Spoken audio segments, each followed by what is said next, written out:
This video we will be looking at building an ammonia converter reactor, and we will be using the Gibbs free energy minimization reactor, or the Gibbs reactor.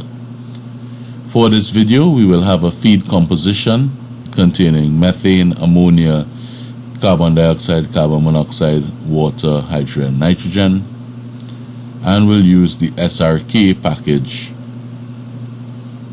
for the prediction of the properties.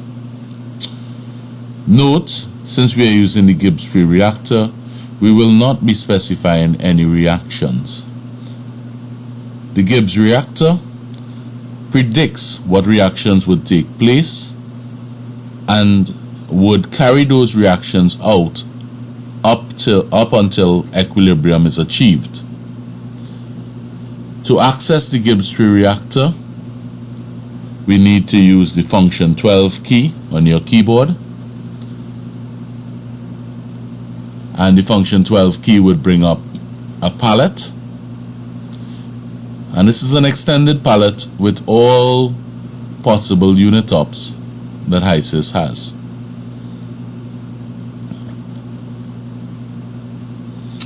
We're interested in reactors, the Gibbs reactor. We're going to add that to our flow sheet. We're not ready to configure it as yet, and we can close our palette. To configure the reactor, we need to add a material stream. We can do this one of two ways. We can add it from the palette, which is brought up by F4 or function 4, and we can add it here, or we can add it by simply naming the streams as stream objects. So our first stream is feed,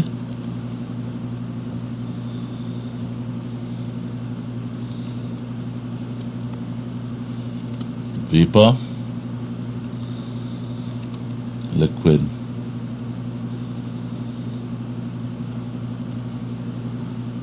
Now, some of you all may be familiar with the fact that an ammonia converter does not produce any liquids. However, we need to add a liquid stream in order to complete the flow sheet. So whether or not a liquid is produced, you need a liquid stream exiting a reactor. You will see that the molar flow would be 0, but it must be specified. So we're going to change the conditions around the feed. We're going to put in 300 degrees Celsius as the entering temperature, a pressure of 80 atmospheres, and a flow of 1000 kilogram moles per hour. Our composition will basically be a very small portion of methane, a very small portion of carbon monoxide,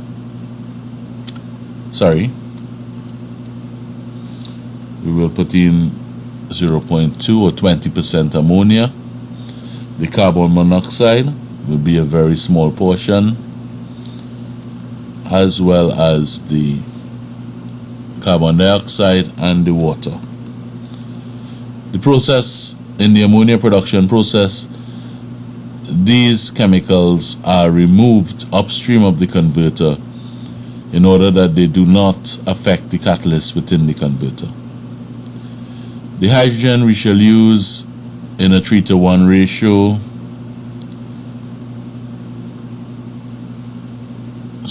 The ammonia is 0.2.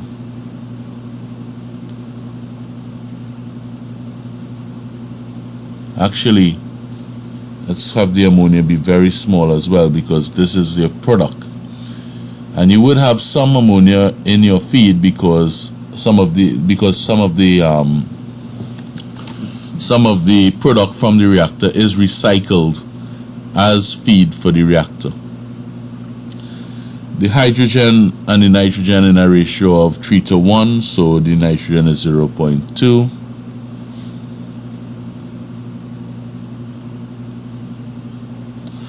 And we can make up the rest with hydrogen. Essentially this will be 0.877, actually 777, and there we go.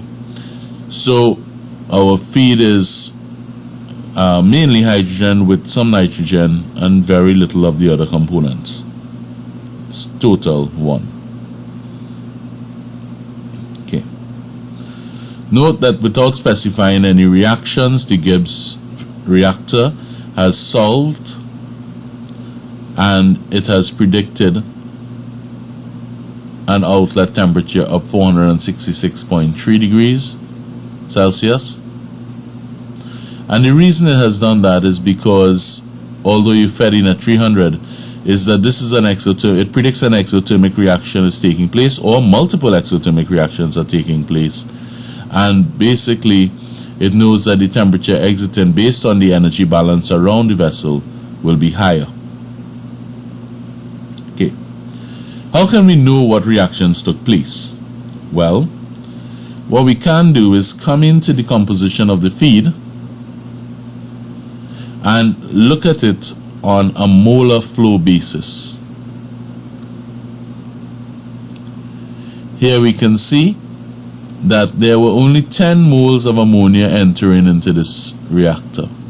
10 moles of methane, 1 mole of the carbon monoxide, carbon dioxide, and water. If we were to do the same for the vapor stream, change its basis to molar flow. Here we can see that there was a little methane produced because this was initially 10. There was a lot of ammonia produced, and any carbon dioxide, carbon monoxide, and some of the water have been utilized. We can also see that the hydrogen and nitrogen have decreased. What has actually happened is that you have had some methanation happening with these 3 components, where methane is formed from these 3 components, and you have had ammonia conversion happening.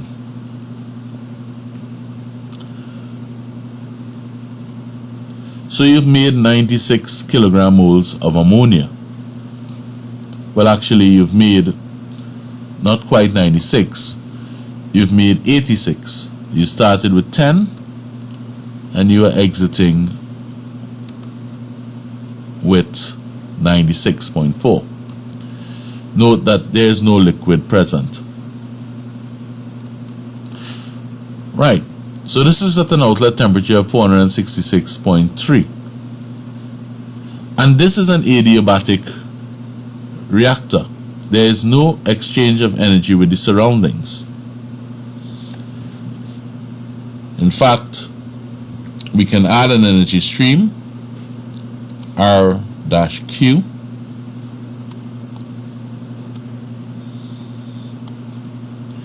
note, because we have added a variable, our degrees of freedom is now +1. We must add some information. In this case, for an adiabatic reactor, 0 kilojoules per hour. There is no exchange of energy with the surroundings, and as we expect, the temperature of the exiting stream would be 466.3. What would happen to the conversion or the equilibrium position if we were to make this reactor instead isothermal, meaning that the outlet would be exactly the same as the inlet in terms of temperature? So we would like to find out what would happen if this temperature was 300 degrees, the same as the inlet. To do this, we can delete the information provided about the energy because it's no longer adiabatic, it's now isothermal. We can come on the vapor stream and we can specify that we would like the inlet temperature to be the same as the outlet temperature.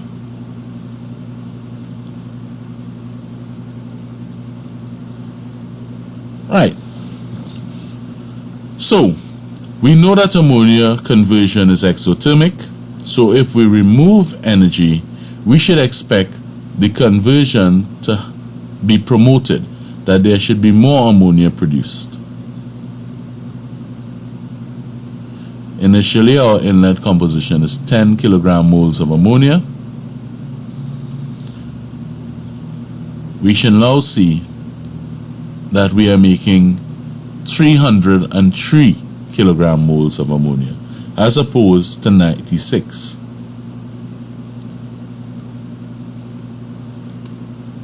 This is based on Le Chatelier's principle, seeing that ammonia production is exothermic, it is promoted by a lower temperature. What would happen if we were to reduce the feed temperature from 300 to 250?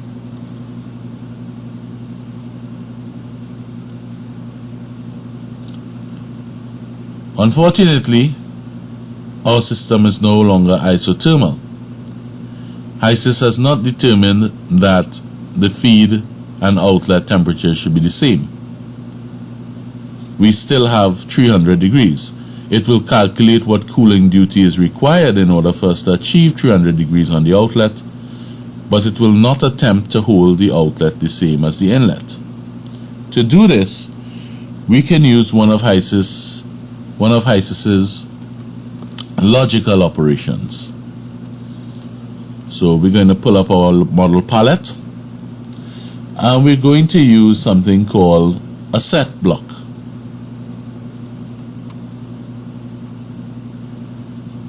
We add the set block to the flow sheet, and to configure the set block, we want the set block to set the vapor outlet temperature as the same as the feed temperature. So we will select the target variable. In this case, the target variable is going to be the vapor temperature,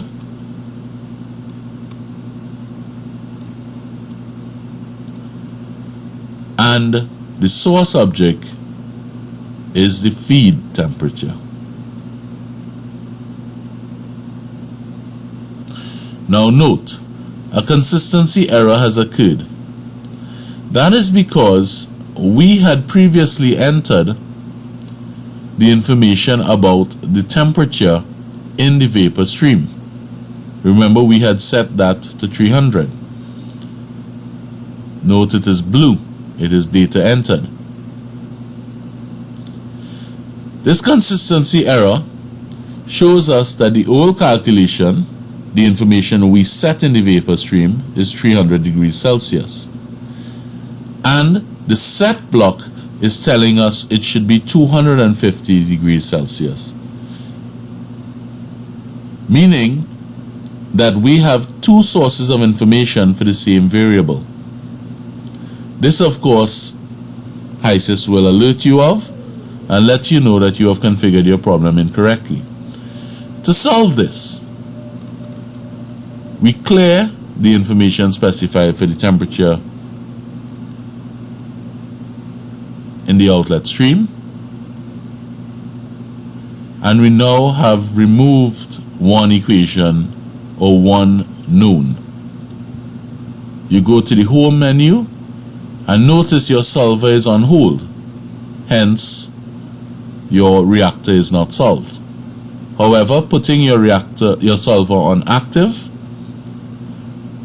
will continue the calculations, and now the consistency error has been removed. You have removed the overspecification because we are now allowing the set block to calculate what temperature we want to hold on the outlet. We can now look at the ammonia composition.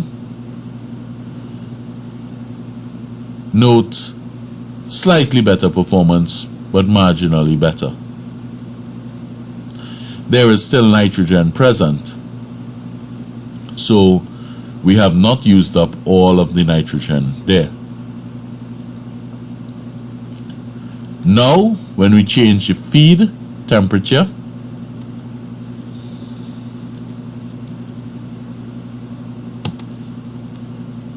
automatically the set block will change the vapor temperature to 275 degrees. So, in summary, when the reactions that are taking place are unknown, but we are investigating the behavior of the reactions as they approach equilibrium, or the system as it would approach equilibrium under the given temperature and pressure, we would be able to use a Gibbs reactor to do this. The Gibbs reactor will predict what reactions take place and will carry those reactions to equilibrium.